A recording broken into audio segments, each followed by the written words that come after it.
अरे आप लोग कौन? अरे आपने चाचा को भूल गए? चाचा? अरे मेरे कोई चाचा नहीं है। लो कर लो बात। अब आप बोलोगे कि आपका कोई चचेरा भाई भी नहीं है, यानी कि हम। अरे गुंगा गुंगा भाई। अरे जब चाचा नहीं है तो चचेरा भाई कहाँ से आ गए? अरे ये लो, राजा साहब के महल में काम करने लगो तो भूल गए खानदान को। याद दिलाओ याद दिलाओ। आ जाता। अरे हाँ। मैं आप लोगों के लिए चाय नाश्ता ले आता हूँ। आजा बेटा आजा। अरे आप लोग मुझे कहाँ ले जा रहे हैं? देख शबू घबराओ मत, हम लोग सीआईडी से हैं। तुम्हारा दोस्त विक्रमजीत वो जिंदा है। क्या विक्रमजीत जिंदा है? धीरे से बोलो। जब तक ये विक्रमजीत मिल नहीं जाता हम लोग इसी हवेली में रहेंगे, समझा? उसने शांति देवी को मारा है और इस मुरारी लाल को मारने वो जरूर आएगा यहाँ। नहीं मानूंगा, चाहे कुछ भी हो जाए मैं हार नहीं मानूंगा। कुछ ना कुछ करके मुझे इस पहेली का हार निकालना ही पड़ेगा। मेरी बरसों की इज्जत दांव पर लगी हुई है। सर प्लीज थोड़ा आराम कर लीजिए। आप पिछले 36 घंटों से सोए नहीं है। कैसे आराम कर लूं तारिका, कैसे सो जाऊं? मैं झपकी भी लगाता हूं तो ये सांप मुझे सपने में दिखाई देता है। चलिए सर शुरू से शुरू करते हैं। हाँ, ये सांप अगर होटल से ही शांति देवी के गले में था तो फिर इसने एग्जीबिशन में आकर ही क्यों काटा इन्हें? एग्जैक्टली। इसका मतलब क्या?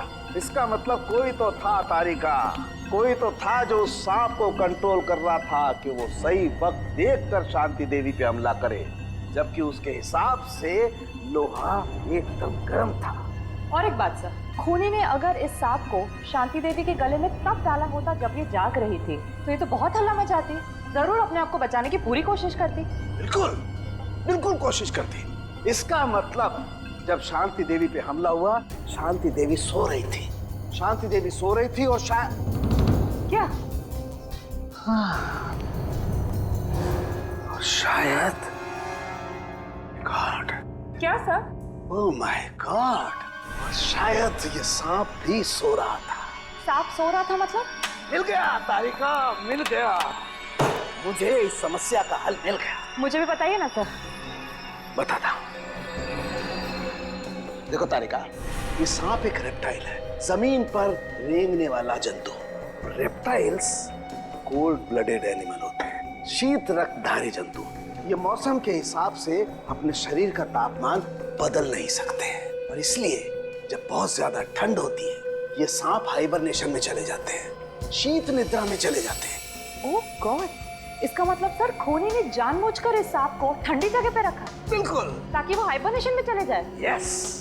पर सर अगर ये सांप भी सो रहा था और शांति देवी भी सो रही थी तब भी अपना सवाल तो वही का वही है कि ये सांप शांति देवी के खाने की नली तक पहुंचा कैसे? खाने की नली तक पहुंचा कैसे? एक मिनट, ये सांप शांति देवी की खाने की नली तक पहुंचा कैसे तारिका? ये शायद हमें इस सांप की चमड़ी बताएगी। एक मिनट, एक मिनट।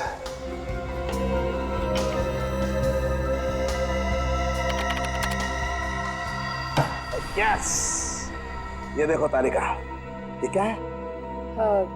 Poppy seed oil. और ये पॉपी सीड ऑयल इस सांप की चमड़ी पर लगा हुआ है। लेकिन सर सांप तो ऐसा कोई तेल अपने शरीर से निकालते नहीं है ना? Exactly right. तो इसका मतलब क्या?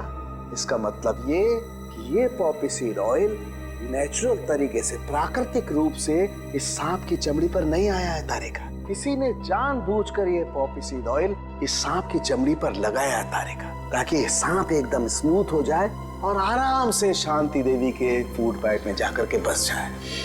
और जब ये सांप शांति देवी के फूड पाइप में जाके बस गया तो इनके खाने की नली की गर्मी की वजह से ये सांप जाग गया और जाग कर इसने शांति देवी के फूड पाइप के अंदरूनी हिस्से में डस लिया, जिसकी वजह से शांति देवी की मौत हो गई। और क्योंकि शरीर के अंदर इस सांप को भी ऑक्सीजन नहीं मिला होगा, ये भी मर गया। एग्जैक्टली। लेकिन सर वो विक्रमजीत का क्या, जो इस सब के पीछे है? वो तब तक गायब है। मिलेगा तारिका, वो विक्रमजीत भी हमें मिलेगा। कैसे? ये पॉपी सीड ऑयल जो हमें सांप की चमड़ी पर मिला है तारिका, ये पॉपी सीड ऑयल ही हमें उस विक्रमजीत तक लेके जाएगा।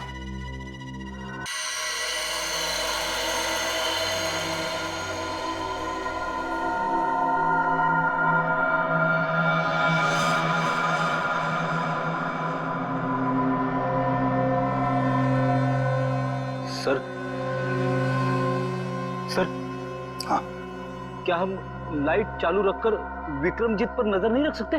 क्यों फ्रेडी, अंधेरे से डर लग रहा है क्या? बिल्कुल नहीं सर। मैं तो विक्रमजीत को पकड़ने के लिए बड़ा बेताब हो रहा हूँ। ये तो बर्तन गिरने की आवाज है। लगता है वो आ गया था।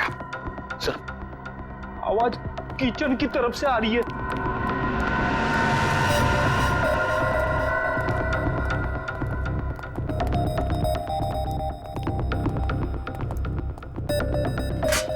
यहाँ पे तो बर्तन गिरा हुआ है। बिल्ली ने गिराया होगा। नहीं फ्रेडी, बिल्ली नहीं। ये देखो, मुरारी का बिस्तरा खाली है। अरे, कहीं मुरारी को कुछ कर तो नहीं दिया उसने?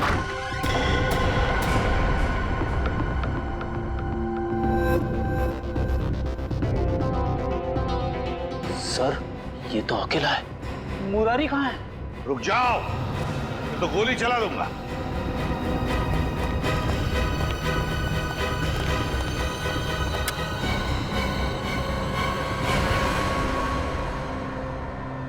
मुरारी लाल कहाँ जाने की तैयारी थी?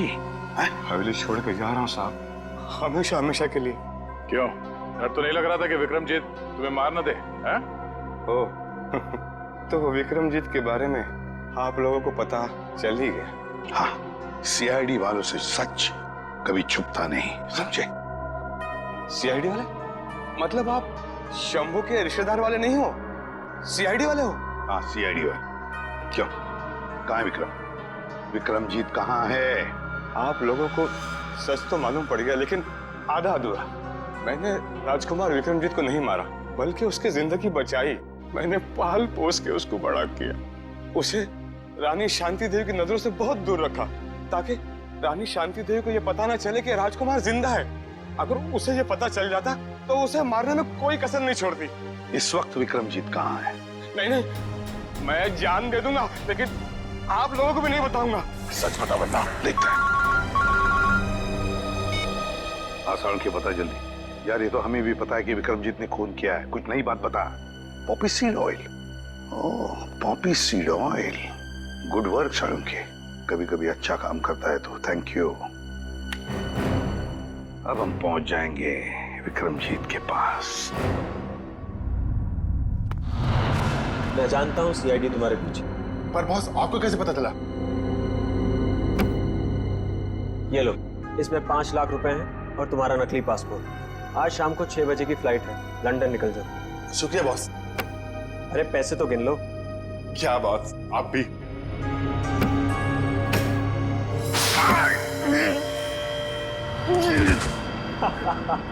तुम्हें क्या लगा मैं तुम्हें लंदन भिजवाऊंगा? अब तुम सीधा नर्क की फ्लाइट पकड़ोगे। बड़ा धोखा। इसे कहते हैं बुरे काम का बुरा नतीजा। घबराओ मत, सांप के जहर की दवाई हम अपने साथ लेकर आए हैं। मुंह खोलो। सीआईडी? हाँ, सीआईडी। क्यों, हमको देख के बहुत धक्का लगा पेंटर बाबू? तुम लोगों को कैसे पता चला कि इस सब के पीछे मेरा हाथ है? क्योंकि सांप के ऊपर तुमने पॉपीसीड ऑयल छोड़ दिया था, और पॉपीसीड ऑयल का इस्तेमाल एक पेंटर के अलावा और कौन कर सकता है? अब जरा अपना असली चेहरा तो दिखाओ मुकेश उर्फ विक्रमजीत।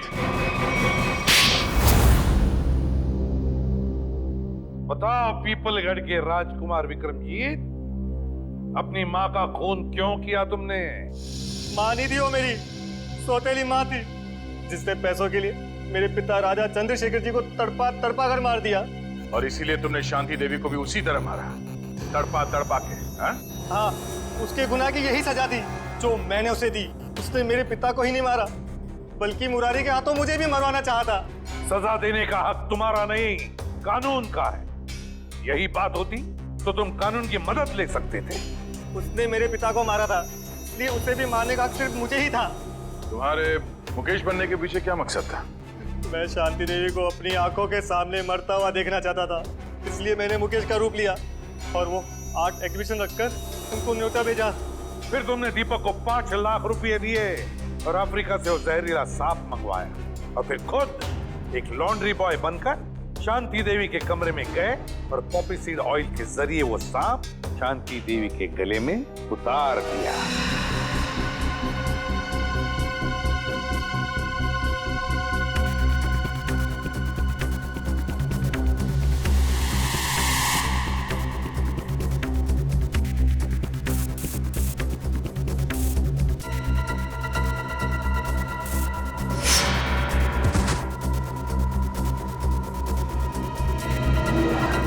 बचपन से मालूम था कि शांति देवी ने तुम्हारे पिता को मारा है, हा? तो फिर तुमने इतने सालों तक इंतजार क्यों किया और यही समय क्यों चुना शांति देवी का खून करने के लिए? क्योंकि मुझे सही समय का इंतजार था। सही समय का इंतजार, और तुम्हारा सही समय आ गया जब शांति देवी ने अपनी मुंबई की प्रॉपर्टी 300 करोड़ में बेच दी। विक्रमजीत, तुम्हें बदला नहीं चाहिए था, तुम्हें चाहिए था 300 करोड़ और वो सारी जायदाद, है ना? 300 करोड़ बहुत बड़ी रकम होती है, पर आपको ये कैसे पता चला? इस फाइल के जरिए।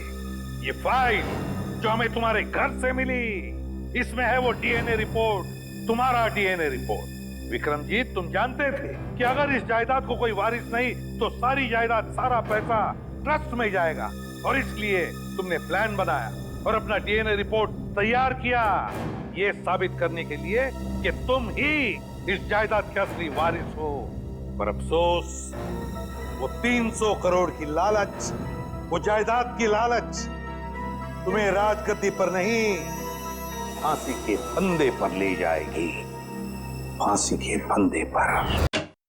हे हे हा हा हा हा हो।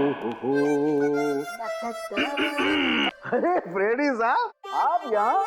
मुझे छोड़िए सालून के साहब, आप बताइए आप इतने खुश क्यों हैं? अरे यार वो बात ये अरे तो जाने देना यार, तुझे क्या मतलब है, जाने दे। अरे ऐसे कैसे जाने दूं? आपके खिले हुए चेहरे का राज तो मैं जानकर ही रहूंगा।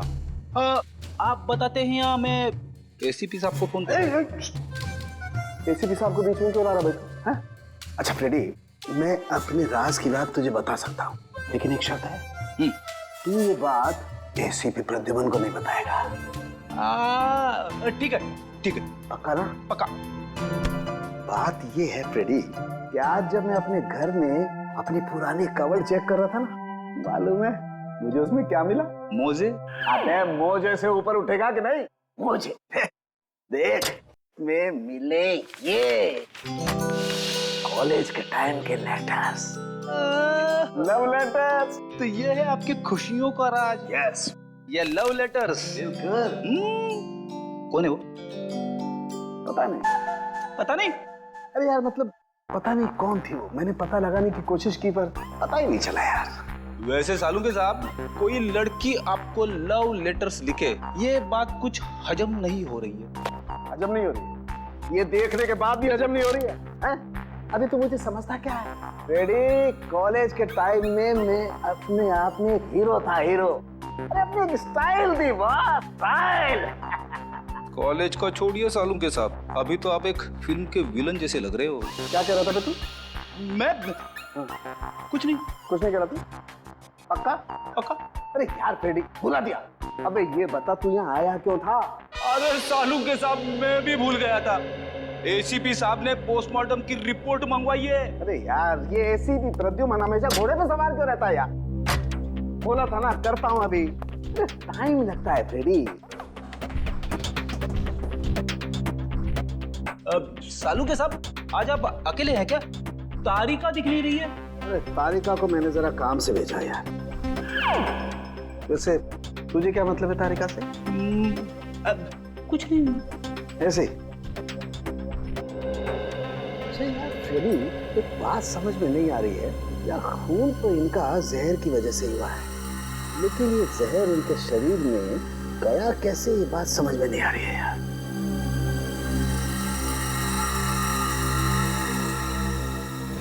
माय गॉड, ये क्या है?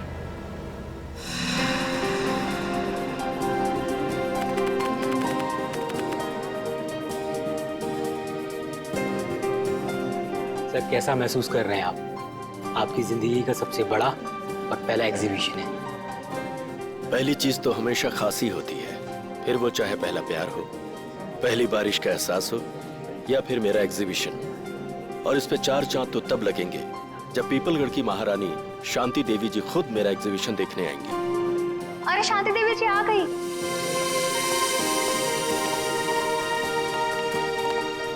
शांति देवी जी, नमस्ते। मैं आपका बहुत आभारी हूँ जो आपने इस छोटे कलाकार के लिए अपना कीमती वक्त निकाला।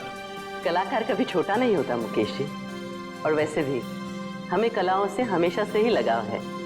आपकी एग्जीबिशन देखते हैं? जी जरूर, आइए। शांति देवी हाय हाय, शांति देवी हाय हाय, शांति देवी हाय हाय। हमारे खिलाफ नारे लगा रहे कि किसकी हिम्मत? वीरेंद्र, जा उन्हें मार दो उन्हें। महारानी जी, कैसी बातें कर रही हैं आप? हमारे देश में लोकतंत्र है, डेमोक्रेसी। ऐसे कोई कैसे किसी पर गोलियां चलवा सकता है?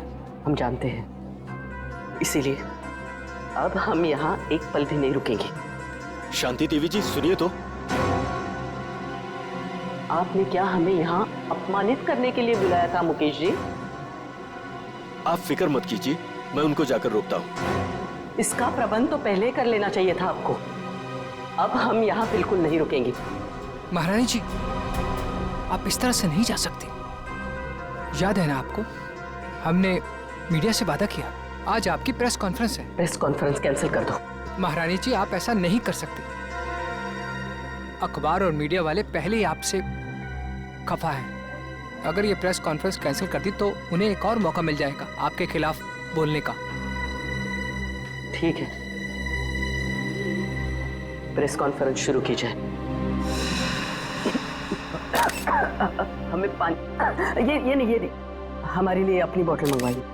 देखिए, अब आप लोग एक एक करके अपने सवाल पूछ सकते हैं, पर ध्यान रहे महारानी जी यहाँ सिर्फ 15 मिनट के लिए, उसके बाद इन्हें एक जरूरी मीटिंग में जाना, तो फिर देरी किस बात की? हाँ तो शांति देवी जी, मैं आपसे ये पूछना चाहती हूँ कि जब आपके पति यानी कि पीपलगढ़ के महाराजा चंद्रशेखर जी आपके लिए अरबों खरबों की संपत्ति वैसे भी छोड़ चुके हैं, तो फिर आपने मुंबई वाली जमीन का सौदा क्यों किया? जमीन हमारी थी, हमें लगा कि बेचनी चाहिए, तो हमने बेच दी। पर उन लोगों का क्या जो जमीन से बने चौल में रह रहे हैं? उनका तो पूरा का पूरा परिवार सड़क पे आ जाएगा ना। तो इसमें हम क्या कर सकते हैं? हमने तो उन्हें नहीं कहा था कि हमारी जमीन पे आके रहें। महारानी शांति देवी जी, क्या ये बात सच है कि मोहल्ले में रहने वाले लोग आपके फैसले से नाराज होकर आपको धमकी भर चिट्ठियां लिख रहे हैं? हाँ, उन्होंने हमें जान से मारने की धमकी दी है, लेकिन हम ऐसी धमकियों से नहीं डरने वाले। अगर आज हमारा राज होता तो ऐसी गुस्ताखी करने वाले लोगों को कब का हाथी के पैरों तले कुचल दिया होता।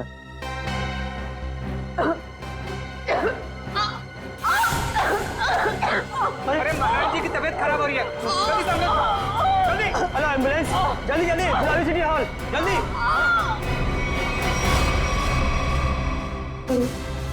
अरे महारानी जी तो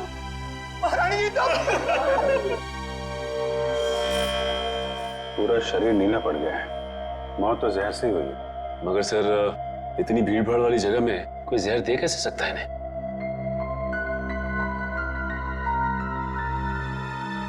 मिस्टर अनिकेत, आप रानी साहिबा के पीए हैं ना?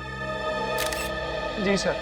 रानी साहिबा ने यहाँ आने से पहले कुछ खाया पिया था क्या? जी सर, महारानी जी ने सुबह हमेशा की तरह बाल्मी होटल में जूस पिया और हल्का सा नाश्ता किया। उसके बाद यहाँ आकर ये पानी पिया जो इन्होंने दिया था। नहीं साहब, मैंने कुछ नहीं किया, इसमें मिनरल वाटर था। मैं भला क्या कर सकता हूँ साहब? क्या वो तो पता चल जाएगा।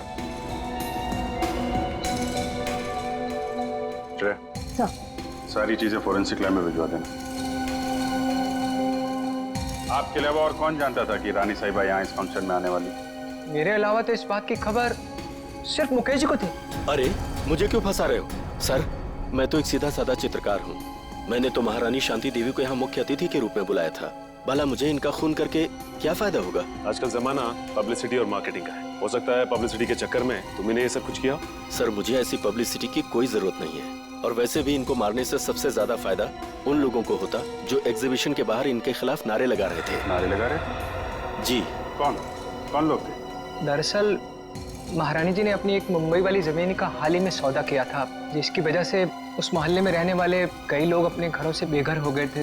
तो आपको लगता है कि ये काम उनमें से किसी ने किया है? हाँ सर, वो लोग महारानी जी को धमकी भरी चिट्ठियां लिख रहे थे कि अगर उन्होंने जमीन का सौदा किया तो वो उन्हें मार देंगे।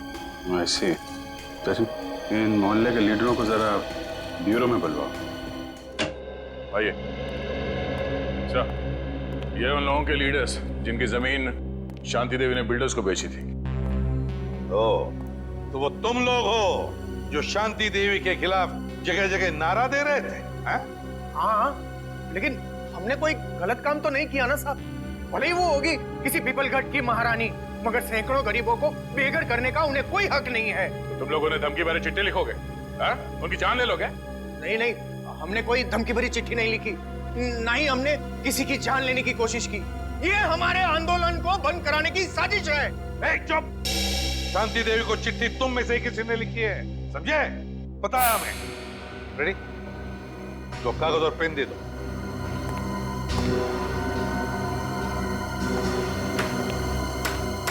इसका हम क्या करेंगे? अपना नाम और पता लिखो। साहब मैं तो अपना नाम भूल गया साहब। क्या? खुद का नाम भूल गए? ठीक है, मेरा नाम लिखो। फ्रेडी, 305 सुख शांति बिल्डिंग, मलाड वेस्ट। अरे मुंह क्या देख रहे हो? लिखो, मलाड वेस्ट। तुम्हें क्या हो गया? तुम भी अपना नाम भूल गए क्या? नहीं, याद है। तो लिखो। तुमने अभी तक कुछ लिखा नहीं। मैं तो अंगूठा छाप हूँ, मुझे लिखना पढ़ना नहीं आता। अच्छा, अंगूठा छाप हो? जी। सुंदर नाम है ना तुम्हारा? जी साहब। पेशे से तुम एक जर्नलिस्ट हो, बीए किया है तुमने, और कई सालों से अपने मोहल्ले में 5वीं कक्षा से लेके 10वीं तक के बच्चों को क्लासेस देते हो। ये सब बिना पढ़े लिखे किया तुमने? क्यों? जी साहब, मैंने कुलदीप के कहने पे किया। फंसा दिया ना मुझे। अरे अरे अरे अरे, एक मिनट। मैं बताता हूँ ये दरवाजा कैसे खुलता है। बट आजा इधर, बता क्यों किया तूने ये सब? हाँ, शांति देवी को धमकी भरी चिट्ठियां मैंने ही लिखवाई थी, पर मैं क्या करता? जब मैंने उन्हें अपने साथियों की तकलीफ बताई तो उल्टा उन्होंने हमारा ही अपमान कर दिया। कहने लगी कि चाल में रहने वालों से तो कीड़े मकोड़े अच्छे। ये सुनकर मेरा खून खौलने लगा, उबलने लगा मेरा खून। और खून इतना उबला कि तुमने खून ही कर दिया शांति देवी का, है? हाँ, मैंने मोहल्ले के हर एक इंसान के पास से 1,000 रुपए चंदे के नाम पर इकट्ठे किए और लक्की नाम के गुंडे को शांति देवी की सुपारी दे दी और उनको खत्म करवा दिया। मैंने सोचा शांति देवी खत्म हो जाएगी तो ये सारी समस्या ही खत्म हो जाएगी। किसी को मारकर समस्या का हल नहीं होता, समझे? ले जाओ इसे, इस लकी को ढूंढो, उठाओ इस लकी को। रेडी? ये देख। अरे बाप रे, ऐसी खतरनाक चीज मैंने फिल्मों में भी नहीं देखी। मुझे यकीन ही नहीं हो रहा, ये सच है या सपना? मैंने जिंदगी में इतनी पोस्टमार्टम किए, इतनी लाशें काटी, लेकिन ऐसा तो मैंने पहले कभी नहीं देखा। This is impossible। ये यहाँ कैसे? यार, शांति देवी ने आर्ट एग्जीबिशन में इन चीजों का हाथ लगाया, था। एक मिनट, रेडी? जरा वो कैन देना। ये वाला। हाँ, ये।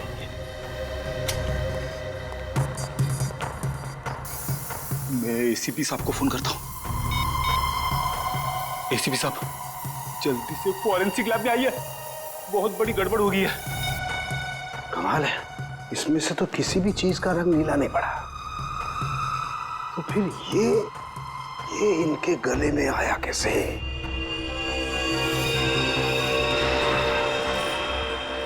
माय गॉड, इनके गले के अंदर सांप। बॉस, अपने सीआईडी के कैरियर में बहुत कुछ देखा, बहुत कुछ सुना, बस यही बाकी रह गया।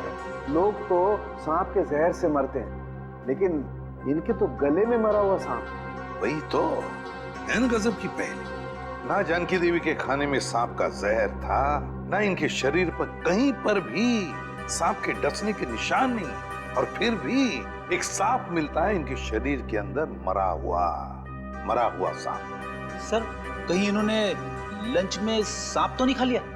नहीं फ्रेडी, नहीं। जरूर किसी ने किसी न किसी तरीके से, धोखे से इनके शरीर के अंदर एक सांप डाल दिया, सांप का जहर डाल दिया है, धोखे से। सर, उन किराएदारों ने बताया था कि उन्होंने शांति देवी को मारने की सुपारी लक्की को दी थी। लक्की? तो फिर अब लक्की ही बताएगा कि शांति देवी के शरीर में उसने सांप डाला कैसे। क्या बात है बॉस? आप इतने परेशान क्यों? अरे राघव, घबराओ नहीं तो क्या करूं? सीआईडी वालों को लग रहा है कि शांति देवी का खून मैंने किया। मतलब शांति देवी का खून आपने नहीं किया? अरे मेरा दिमाग इतना खराब नहीं है राघव। कि इतनी बड़ी हस्ती को मारने के बारे में सोचूंगा। मैंने तो सोचा था सिर्फ सुपारी के पैसे ले लूंगा और उन्हें मारूंगा नहीं, लेकिन मुझे क्या पता था कि वो सचमुच मारी जाएंगी और मैं फंस जाऊंगा। लेकिन सीआईडी तो यही सोच रही है कि खून आपने किया है। हाँ यार, इसलिए तो मैं ये देश छोड़कर जा रहा हूँ, और तुम लोग को भी जैसे मौका मिले ऐसी जगह चंपत हो जाओ जहाँ सीआईडी का हाथ तुम लोग तक न पहुंच पाए। बॉस वो सब तो ठीक है, पर हमारा हिस्सा? अरे उसके बारे में तो मैंने कुछ सोचा ही नहीं। इतना काफी है कि तुम लोग रख लो। इतने सालों की वफादारी का ये इनाम। अब ये भी ले लो। इतना काफी है ना बस, और ज्यादा लालच नहीं। ये मत भूलो कि मैं तुम लोग का बॉस हूँ। बॉस हो नहीं थे। क्या मतलब? मतलब ये कि अब हम तुम्हें इनाम देंगे और इसके बाद तुम्हें सीआईडी से कोई खतरा नहीं होगा। क्या कर रहे हो तुम लोग? तुम्हारा दिमाग तो ठिकाने पर है। सुनो, तुम ये पैसे आपस में बांट लो और किसी सुरक्षित जगह जाके छुप जाओ। क्या तुम्हें पैसे नहीं चाहिए थे राघव? पैसे बहुत है मेरे पास। मैं तो सिर्फ इतना चाहता हूँ कि शांति देवी के खून का केस तुम्हारी मौत के साथ बंद हो। मेरे साथ इतना बड़ा धोखा किया तुमने। कोई अपनी जगह से नहीं लेगा। सीआईडी खून डालो इन्हें।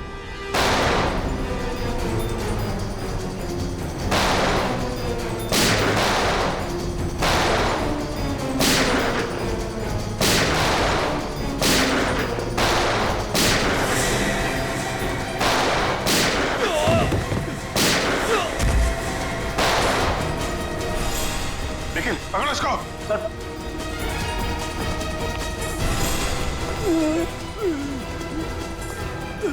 सर ये तो लकी है सर। गोली मारी गई है। शांति देवी का खून किसने किया? तुमने? नहीं सर, मैंने नहीं। किसने मारी गोली? उन्हें तो बोलो।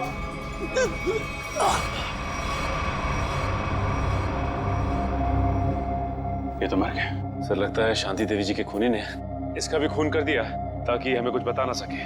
भाग गया वो। सर काफी कोशिश की लेकिन हाथ से निकल गया सर।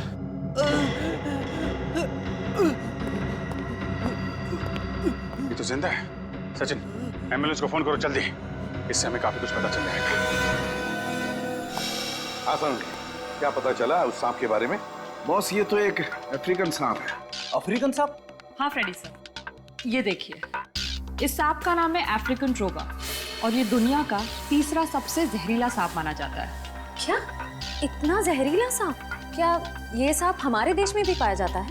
नहीं श्रेया, ये हमारे देश में नहीं पाया जाता, बल्कि एक अफ्रीका के भी छोटे से टापू मैरियट ओलानो में पाया जाता है। सर शायद शांति देवी अफ्रीका के इस टापू मैरियट ओलानो गई होगी और शायद वहाँ का पानी इन्होंने पिया होगा और पानी में सांपों के अंडे होंगे जो इनके पेट में चले गए होंगे और अंडों से सांपों के बच्चे निकले होंगे। उनमें से एक बच्चा इनके गले तक आ गया होगा और इन्हें काट लिया होगा। बोल बोल सारुण के बोल।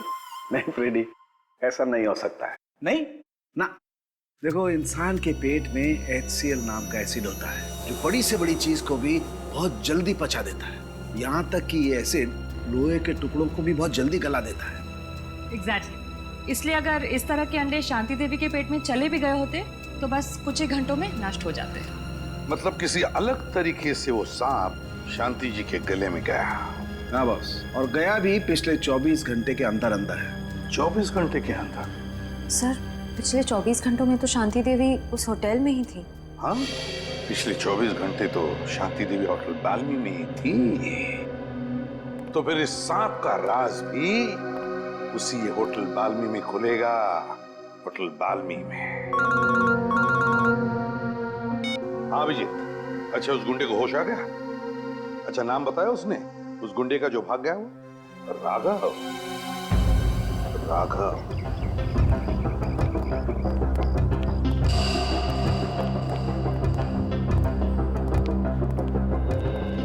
जी कहिए सर। सीआईडी कुछ गड़बड़ हुई है क्या सर? शांति देवी आपके होटल में ही ठहरी थी ना? जी हाँ सर, शांति देवी इसी होटल में ठहरी थी। बहुत बुरा हुआ उनके साथ। जी हाँ, बहुत बुरा हुआ और हमें शक है कि शांति देवी के खून में आपके होटल में से किसी एक का हाथ है। निखिल, सारे स्टाफ को इकट्ठा करो। सर देखिए सर, गलतफहमी हुई है आपको। हमने सातों ने बोला जो हम में से किसी का हाथ नहीं है इसमें। पता नहीं आप लोग ऐसे क्यों कह रहे हैं। पिछले 24 घंटे से वो आपके होटल में थी। यहाँ से सीधे आर्ट एग्जीबिशन में गई और वहाँ पे उनकी मौत हो गई, है कि नहीं? जी हाँ सर, वो यहीं पे थी। इसका मतलब तो साफ है कि उनके पेट में जो सांप मिला हमें वो आपके होटल से ही आया है। अरे नहीं सर, हमारे यहाँ तो चूहा और कॉकरोच तक नहीं है, तो ये सांप कहाँ से आएगा? सांप कहाँ से आया और कैसे आया ये तो हम पता लगा ही लेंगे। आप लोग किसी को किसी पे शक है? कौन कर सकता है शांति देवी का खून? साहब, मुझे तो लगता है केतन जी का हाथ है इस खून में। रमन, ये क्या कह रहे हो तुम? अरे मैंने तुम्हारी पेमेंट नहीं बढ़ाई, तो इसका मतलब ये है कि तुम मुझे सीआईडी के केस में फंसा दोगे? पेमेंट की बात नहीं है साहब, मगर आपने शांति जी के लिए नया लॉन्ड्री वाला क्यों रखा है? अरे मैं क्यों रखूंगा? मैंने किसी लॉन्ड्री वाले को नहीं रखा।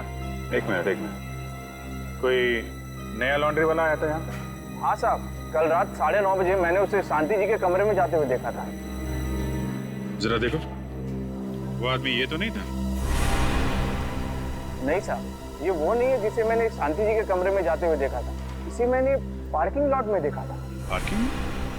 मतलब राघव के साथ कोई और भी मिला है शांति देवी के खून में? उस आदमी ने लॉन्ड्री वाले के कॉस्ट्यूम पहन रखी थी। हाँ साहब। अपना लॉन्ड्री रूम दिखाइए। Please sir.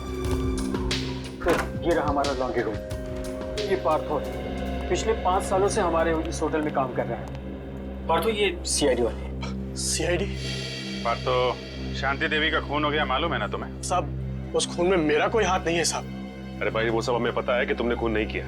ये बताओ कि किसी नए लॉन्ड्री वाले को देखा क्या होटल में तुमने? हाँ साहब, एक आया था, पर आज वो काम पर नहीं आया। शायद आप ही ने तो उसे काम पर रखा था साहब। पार्थो, ये कैसी बात कर रहे हो?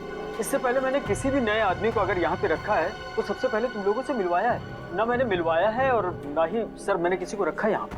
वो आदमी दिखता कैसा था? साहब, आदमी तो बहुत लंबा चौड़ा था, पर उतना ही आलसी। रानी साहिबा के अलावा किसी भी कमरे की चादर बदली नहीं किया साहब उसने। अच्छा, तो आपने उससे पूछा नहीं कि वो बाकी कमरों की चादरें क्यों नहीं बदल रहा है? अब पूछा था साहब, अंग्रेजी में बोल रहा था और अंग्रेजी हमें आती नहीं। अंग्रेजी में पट्टी पढ़ा के निकल गया। काफी चालाक आदमी है। उस आदमी का स्केच बनवाना होगा तुमको, ठीक है? हाँ साहब। ठीक है। सांप उस आदमी ने यहीं कहीं छुपा के रखा था। साहब, मुझे सांप से बहुत डर लगता है साहब। ठीक है, ठीक है, आप लोग जरा बाहर जाइए, हमें यहाँ की तलाशी लेंगे। हाँ साहब।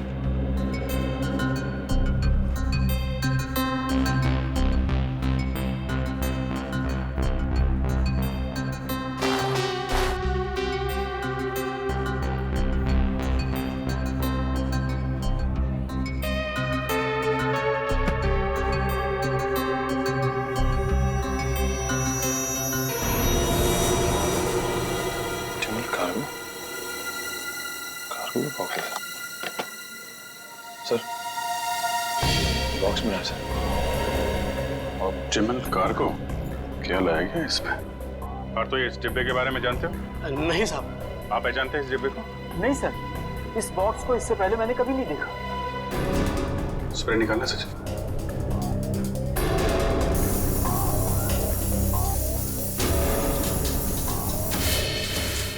नीला हो गया।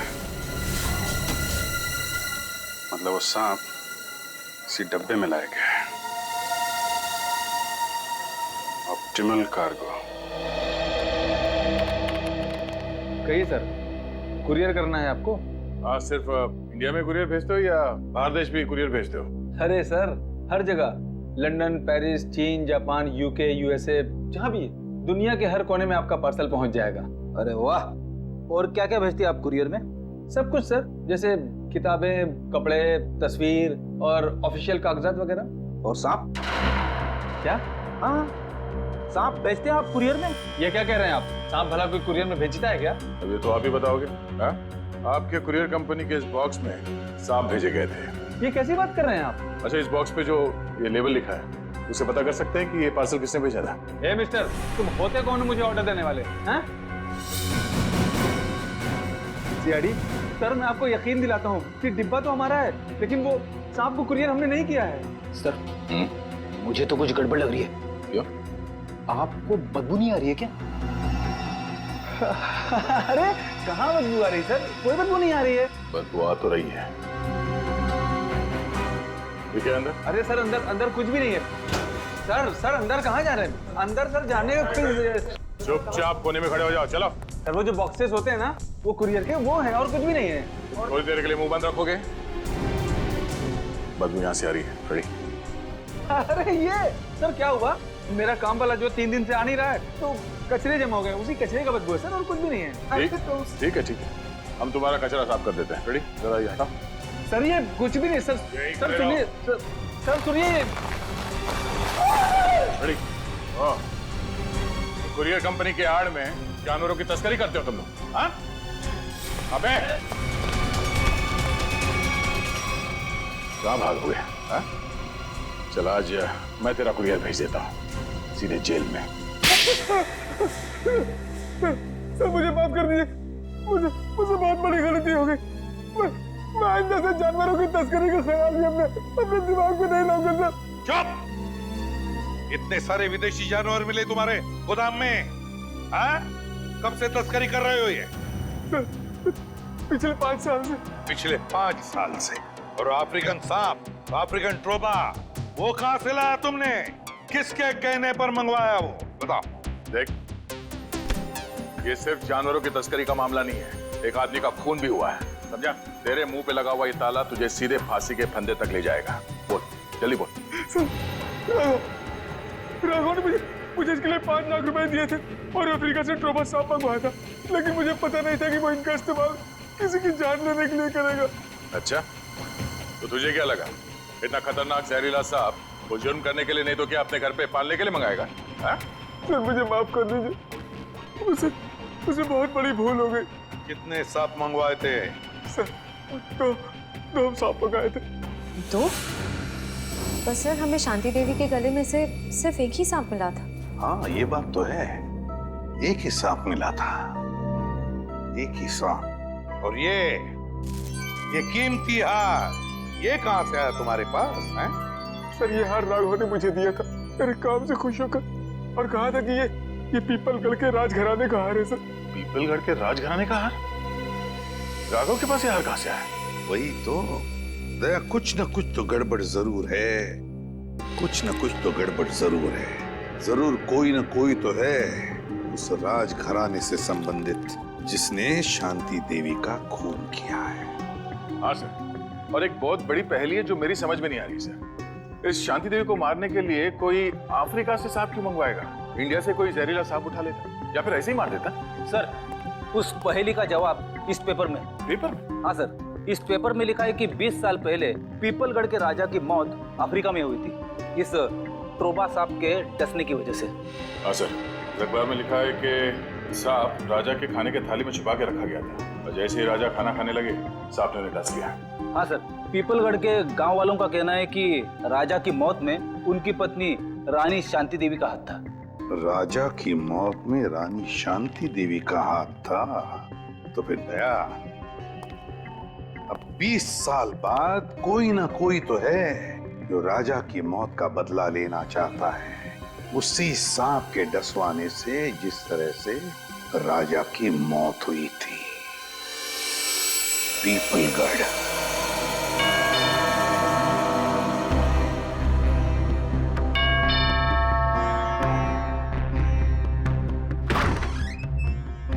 आप लोग?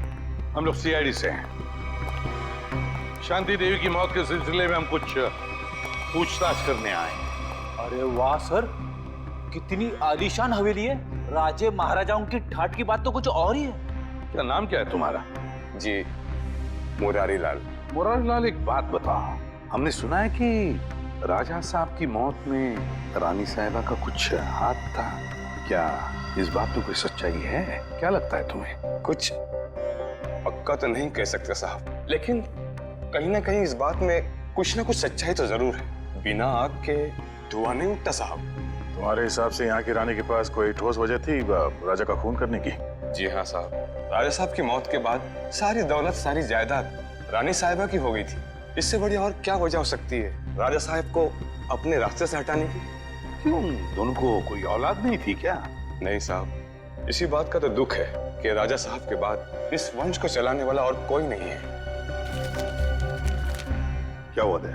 सर जरा ये पेंटिंग देखिए, होटल में उस लॉन्ड्री वाले का जो स्केच बनवाया था वो स्केच इस पेंटिंग से मिलती जुलती है सर, ये देखिए। हाँ, लगता तो वही चेहरा है, सिर्फ इस स्केच में इस दाढ़ी की कमी है। ये तो राजा साहब की तस्वीर है, इन्हें मरे हुए तो बरसों बीत गए। अगर ये राजा साहब की तस्वीर है तो फिर हो सकता है ये स्केच राजा साहब के बेटे का है। नहीं नहीं, उनकी कोई संतान नहीं थी। पता नहीं क्यों मुझे लग रहा है कि ये हमसे कुछ छुपा रहा है। अरे नहीं साहब, मैं भला आप लोगों से कुछ क्यों छुपाऊंगा? देखो मुरारलाल, तू कोई दूध के धुले नहीं हो। अगर यही बात होती तो तुमने अपना शक बोल के क्यों नहीं दिखाया पुलिस वालों को कि राजा साहब की मौत में शायद रानी साहब का हाथ है? साहब, हम इस हवेली के नौकर हैं। नमक खाया हमने, जान दे देते, पर उन पर कोई आँच नहीं आने देते। तुम नमक का हक अदा करने की कोशिश तो नहीं कर रहे हो अपने राजा के बेटे को बचाने की? मैंने कहा ना, उनका कोई बेटा नहीं है। जरा महल देख लो, मैं आता हूँ अभी। हाँ सर।